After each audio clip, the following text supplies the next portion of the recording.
Bienvenue dans cette première vidéo au format vlog. Alors c'est une vidéo qui va faire partie d'une série qui ont pour but de vous montrer mon quotidien dans le cadre de l'aménagement de mon véhicule en parfaite maison roulante tout confort pour le geek que je suis.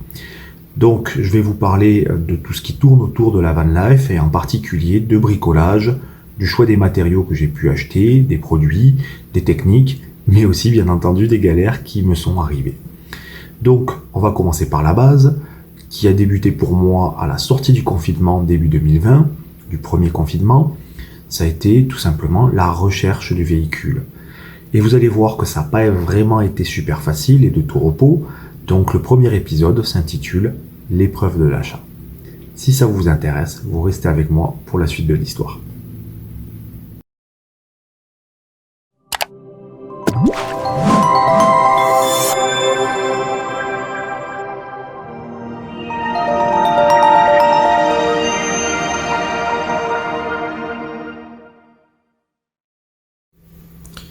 Ça fait des semaines que je galère avec plein d'annonces sur les sites à droite et à gauche, Risocar, Le Bon Coin, etc.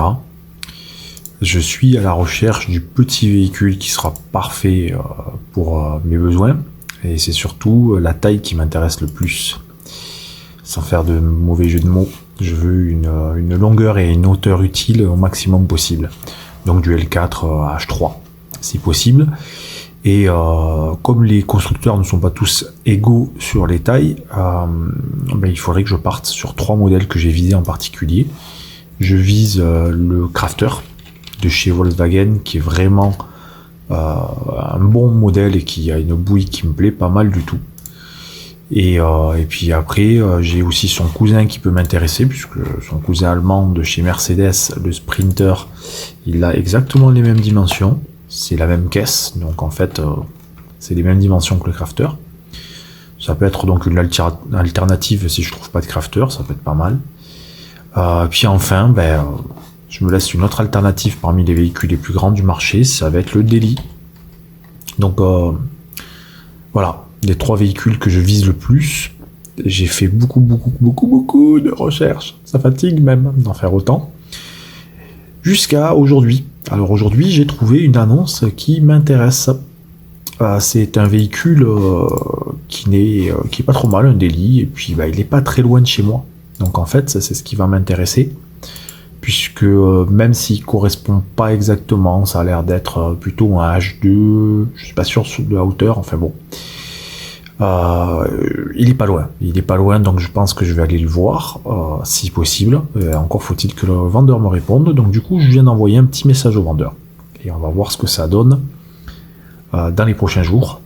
J'espère que enfin la situation va se décanter, parce que là avec le coronavirus, avec le confinement, on peut pas faire grand chose, et c'est pour ça que du coup ma recherche s'éternise un petit peu.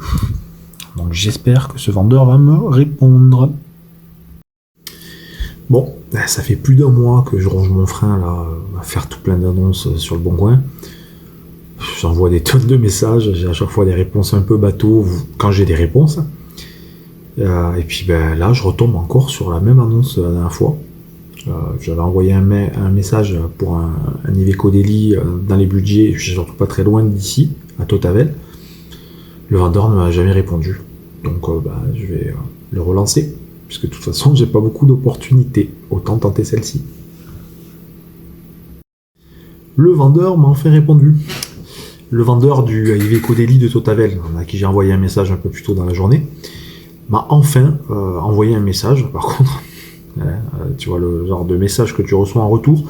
En gros, il m'a envoyé en touche en me disant « C'est le Covid, on peut pas faire affaire. » Merci mec, j'habite moi aussi en France, je suis au courant qu'il y a Covid.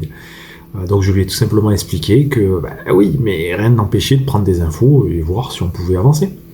Donc on a un peu échangé, et ça m'a permis d'avoir quelques infos intéressantes sur son véhicule. Par contre, un truc qui me fait titiller, c'est que c'est un H2 en fait. Donc en hauteur intérieure, ça correspond pas à ce que je voulais à fond. Ça peut être une concession, mais je sais pas. Je pense qu'il va vraiment falloir que j'aille le visiter pour me faire une idée plus précise. Le vendeur est pas très enthousiaste, donc ça motive pas non plus. Mais bon, Je vais mettre ce véhicule de côté. Il a vraiment plusieurs points forts et le point principal, c'est qu'il est vraiment assez proche de chez moi. Totavel, c'est moins de 100 km. Donc ça peut être une très très bonne alternative si je dois faire une croix sur la hauteur. Voilà, je vais me le mettre dans mon listing en haut de la liste et puis on verra bien dans les semaines qui viennent.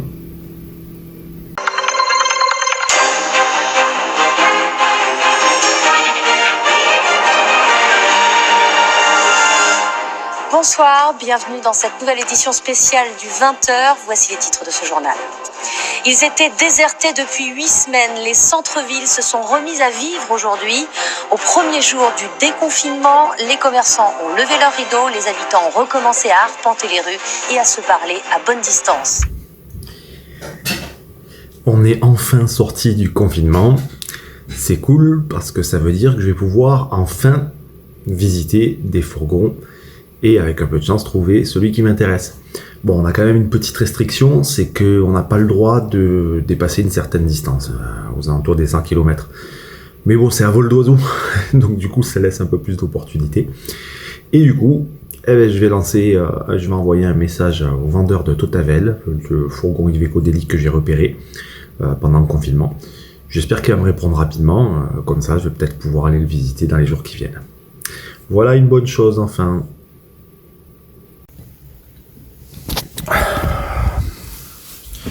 Bon, le vendeur de Totavel ne m'avait toujours pas répondu pour son fourgon, son Iveco Daily.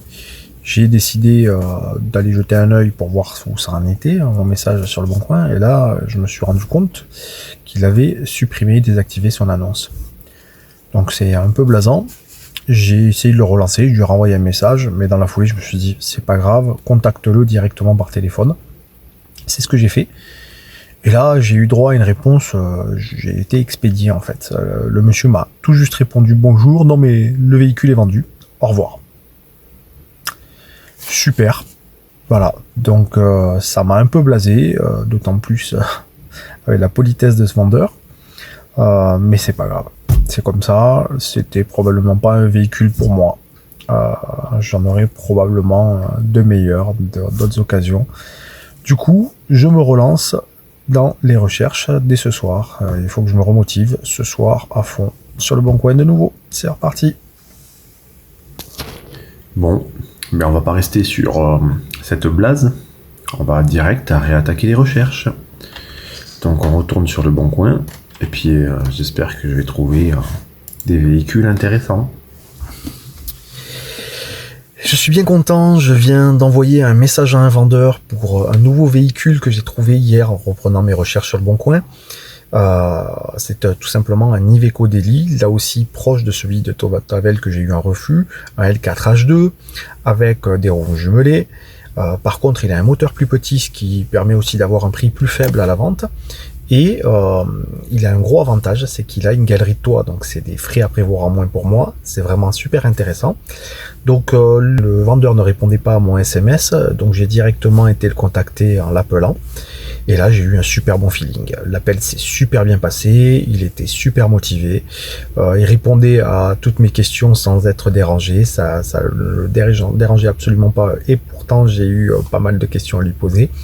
Bref, il était volontaire, sympathique, souriant. Et en plus, il se trouve qu'il est assez disponible, donc du coup, ça va peut-être déclencher une visite très rapidement. Clairement, ça remonte le moral et ce véhicule est pour moi en haut de ma liste maintenant. Donc on va voir comment ça se passe dans les jours qui viennent.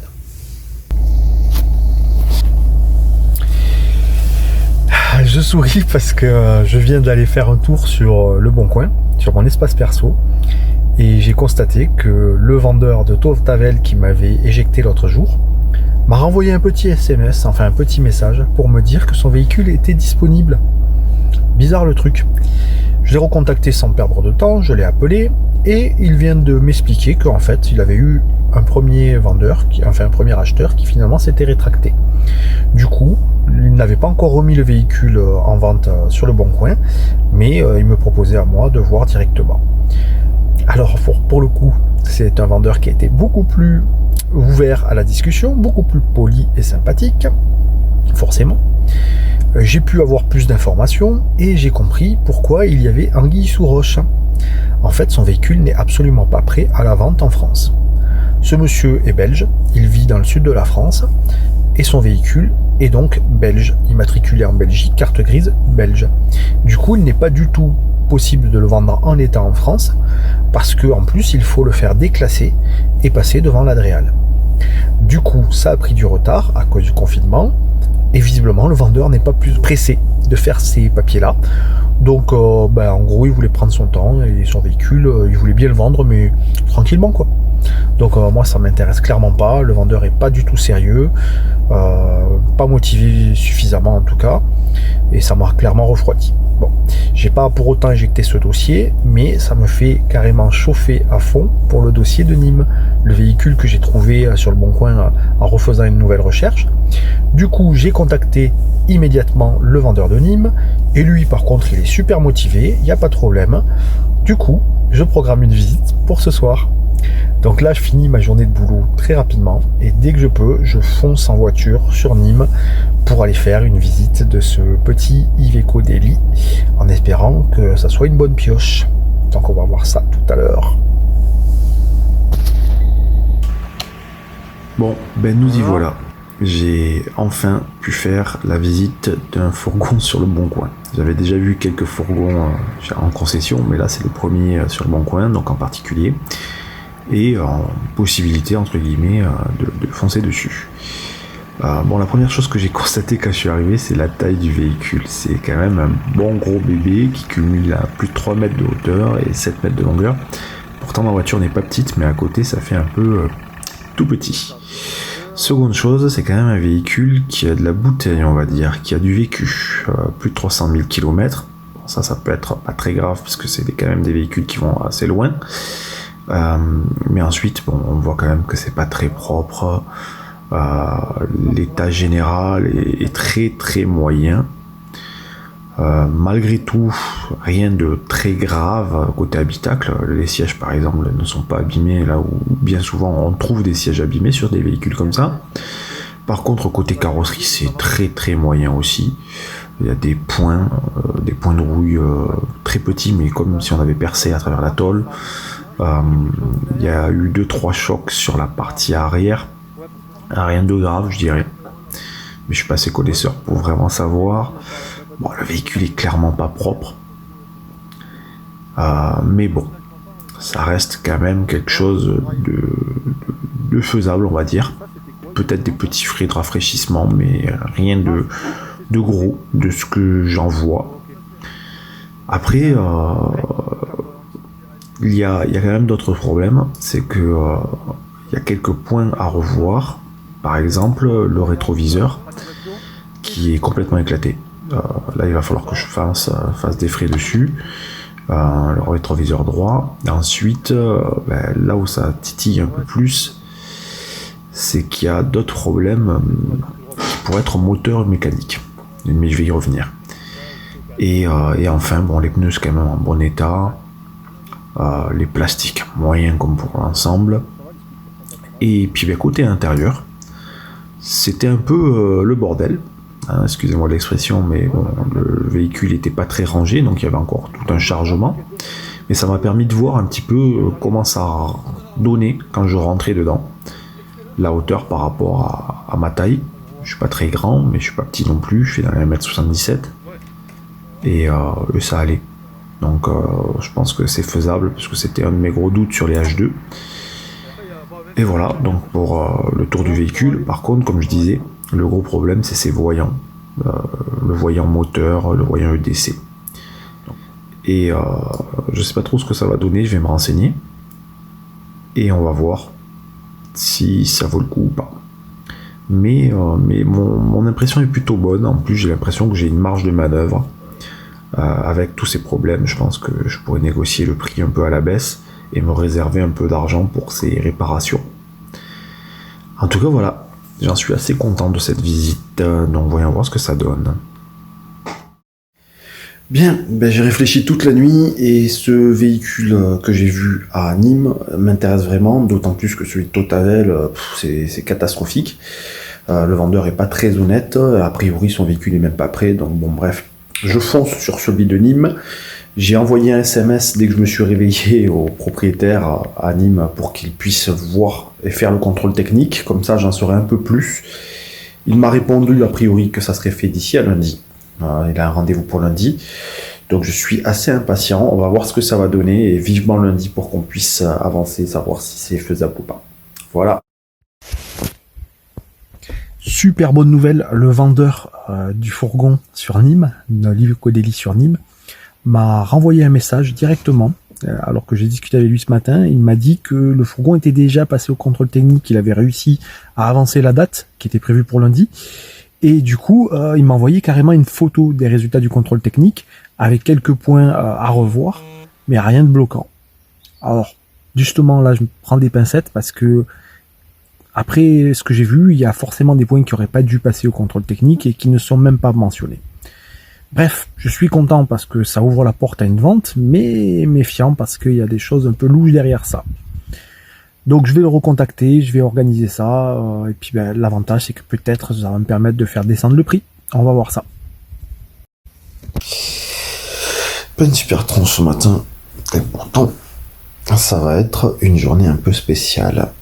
C'est pour ça que je me filme direct à la sortie du lit, encore dans le lit.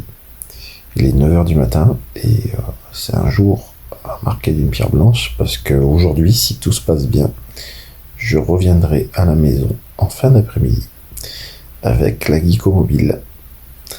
Voilà, donc il est prévu que je me rende sur Nîmes. On est le 16 mai et il faut que je récupère un fourgon pour lequel je me suis mis d'accord avec un vendeur. Donc si tout se passe bien, le début de l'aventure commence ici. Voilà. Bon, c'est parti, c'est le jour J. Alors du coup, je dois aller prendre le train direction Nîmes. Je me suis mis d'accord avec le vendeur. Et du coup, il est prévu, on s'est mis d'accord sur le prix et tout, donc je dois prendre le train. Et puis il est prévu qu'on se retrouve pour signer les papiers ensemble. En principe, on va pouvoir faire ça sur formulaire internet. Il faudra encore que je règle la question de l'assurance. Mais bon, ça a l'air d'être un bon jour. J'espère que la vente va bien se passer, que je vais rentrer tranquillement avec un petit fourgon à la casa. Donc on va voir ça. Mais c'est un jour à marquer d'une pierre blanche. Voilà, c'est parti.